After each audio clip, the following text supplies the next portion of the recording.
যেদিন থেকে সোনা হামা দিতে শিখেছে সেদিন থেকে আর কিছুতেই ঘরের ভেতরে থাকতে চায় না। সে সকাল হোক, বিকেল হোক আর সন্ধে হোক, সবসময় বাইরে যাওয়ার জন্য কান্নাকাটি। আর এখন দেখো হামা দিয়ে দিয়েই ফুলগুলো ছেঁড়ারই চেষ্টা করছিল। তো তারপরে আমি তো চলে এসেছিলাম মানে ভেতরে, আর এসে সমস্ত জামাকাপড়গুলো চটপট করে গুছিয়ে নিচ্ছি, কারণ আজকে বাবা মারা বাড়ি আসবে। আর এখানে সোনা দেখো তার নিজের মতো তো মানে দুষ্টুমি করতে ব্যস্ত। তারপর ওকে খাইয়ে দাইয়ে নিয়েছি। আর এখন দেখো 15 দিন পর মা আবার মানে ঘুরে চলে এসছে বাড়িতে।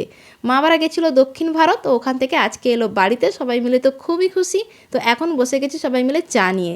তো চাটা খেয়ে মা বের করে দিয়েছে আমাদের জন্য যে সমস্ত জিনিসগুলো এনেছে ওগুলো দেখাবার জন্য।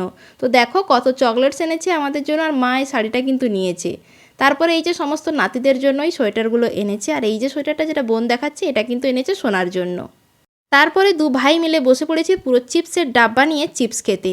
তো মা অনেক কিছুই এনেছে, ওইগুলোই তোমাদের একে একে দেখাচ্ছিলাম। তারপরে যে দেখো খাওয়া দাওয়া করে সোনা এখন গেছে